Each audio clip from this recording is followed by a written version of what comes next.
Alright everyone. तो आज हम पढ़ने वाले हैं उन छोटी सी चीज़ों के बारे में जो कि जान डालता है तुम्हारे टीवी रिमोट में, या एक रिमोट कंट्रोल कार में, या एक फ़ोन में, जैसे कि वो जो वहाँ पे है जिसमें मैं ये वीडियो रिकॉर्ड कर रहा हूँ।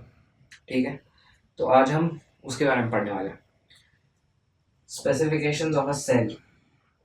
तो ये जो सेल होता है यही वो छोटी सी चीज़ होता है जो कि एक टीवी रिमोट या एक टॉय कार या एक फोन में जान डालता है। So let's begin. तो पहले हम बात करने वाले हैं सेल के बारे में, जैसे कि मैंने बोला ही था। बट ये कौन सा सेल है? क्या ये प्रिजन सेल है, जेल सेल है? नहीं, तो ये वाला सेल है, या मैं कहूँ तो एक ऐसी बैटरी भी हो सकता है। तो हम जिस सेल के बारे में बात कर रहे हैं, जैसे कि मैंने बोला, वही तुम्हारे टीवी रिमोट को पावर दे रहा है, तुम्हारे फ़ोन को पावर दे रहा है। तो बेसिकली ये कर क्या रहा है? अगर हम ध्यान से देखें तो यहाँ पे लिखा हुआ है converts chemical energy to electrical energy. अगर हमें इसे समझना है तो हम बेसिकली ऐसे समझ सकते हैं कि सेल एक गॉर्मे शेफ है, और केमिकल एनर्जी जो है वो उसके पैंट्री में पड़ा हुआ बोरिंग सा रॉ फूड है, और इलेक्ट्रिकल एनर्जी वो खाना है जो तुम्हें चाहिए। या तुम्हें, अब तुम सूखा हुआ ब्रेड थोड़ी ना खाओगे, थोड़े खा भी लेते हैं बट सूखा हुआ ब्रेड थोड़ी ना खाओगे, तुम्हें चाहिए गॉर्मेट टोस्ट। तो ये जो शेफ है वो तुम्हें वो करके दे रहा है। अब क्या होता है कि इसके पास जो बोरिंग सी केमिकल एनर्जी पड़ी है अपने किचन में लेके जाता है, मिक्स करता है, मसाला वसाला डालता है उसमें, और इलेक्ट्रिकल एनर्जी बना के तुम्हारे रिमोट को दे देता है। क्योंकि रिमोट अपना फैंसी आदमी है, वो नहीं खाएगा नॉर्मल चीज़ें, उसको चाहिए गॉर्मेट इलेक्ट्रिकल एनर्जी। तो वोल्टेज क्या होता है? अगर हम जानना चाहें कि वोल्टेज क्या होता है, तो पहले तो समझो कि बैटरी पे एक चीज़ लिखी होती है वोल्टेज के नाम से। यहाँ पे अगर तुम ध्यान से देखो इस बैटरी पे, हाँ, तो यहाँ पे 3.7 V लिखा हुआ दिख रहा होगा। तो that means nothing but it is 3.7 volts की ये बैटरी है। तो अगर हमें जानना है कि वोल्टेज क्या है तो हम क्या करेंगे? गूगल को पूछेंगे।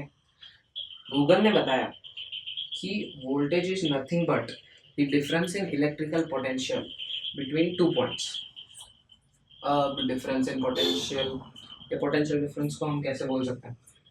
तो अगर हम देखें तो कोई दो पॉइंट्स है, तो एक चार्ज को एक पॉइंट से दूसरे पॉइंट तक ले जाने में हमें जितना काम करना पड़ रहा है, that is the potential difference और द वोल्टेज।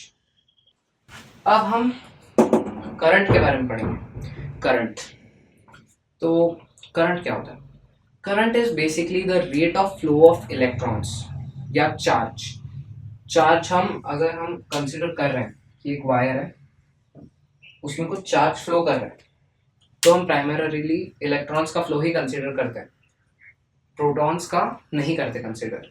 क्योंकि प्रोटॉन्स जो है वो न्यूक्लियस में एक स्ट्रॉन्ग न्यूक्लियर फोर्स से बाउंड रहता है, तो वो न्यूक्लियस से बाहर नहीं निकल पाता। Whereas electron loosely bound रहता है, तो हमको बहुत सारे फ्री इलेक्ट्रॉन्स मिल जाते हैं जो कि चार्ज फ्लो करवाते हैं इस वायर में, जिसकी वजह से हमको करंट देखने को मिलता है।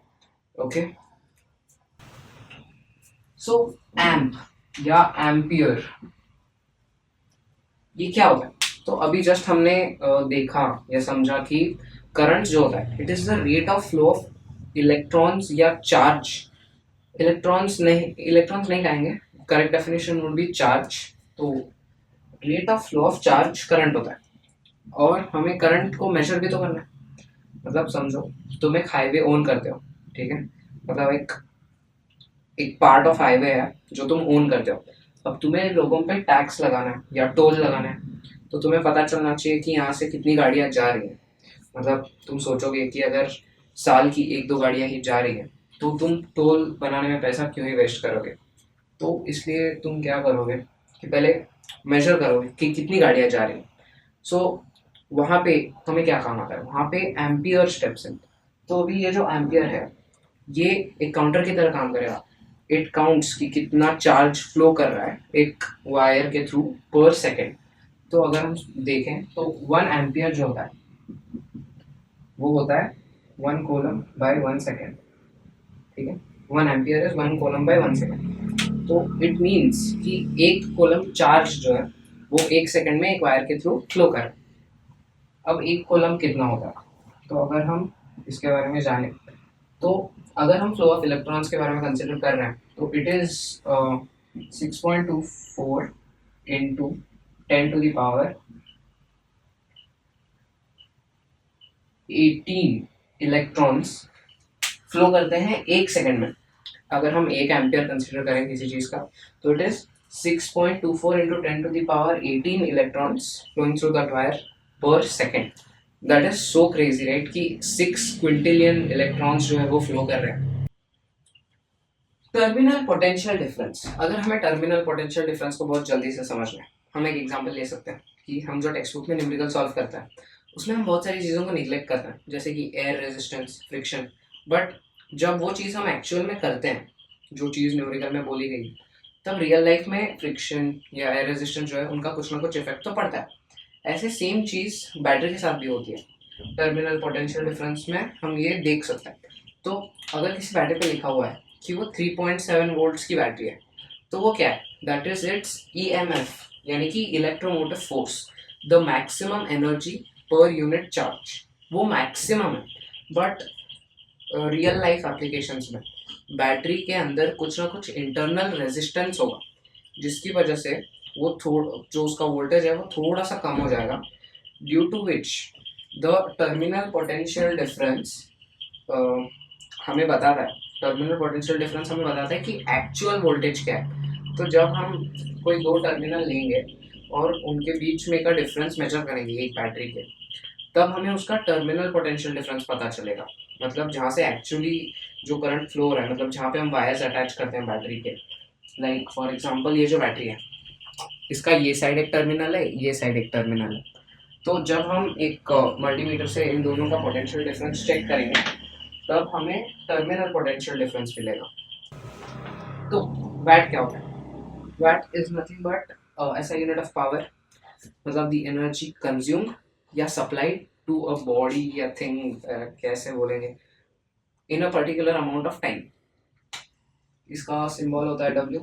और क्या होता है, 1 वैट जो होता है वो होता है 1 जूल अपॉन 1 सेकेंड. ठीक है, तो अगर 1 जूल एनर्जी 1 सेकेंड में मिल रही है किसी चीज़ को, तो 1 वैट ऑफ पावर है, ऐसा हम कह सकते हैं. तो मिली एम्प पावर क्या होता है? ये भी एक यूनिट है. It is a unit of electrical charge with time. तो हम देख सकते हैं कि इससे हम बैटरी के कैपेसिटी को मेजर कर सकते हैं. तो अगर हम ध्यान से देखें, it is made up of milli amp and hour. तो मिली एम्प या एम्पियर, एम्प ऐसे कैजुअली बोलते हैं ना, तो मिली एम्पियर जो होता है it is the electrical charge and time. तो कितने टाइम में वो कितने मिली एम्प आवर एनर्जी या इलेक्ट्रिक करंट दे पा रहा है, एनर्जी तो नहीं कहना चाहिए, इलेक्ट्रिक करंट दे पा रहा है, that is milli amp our.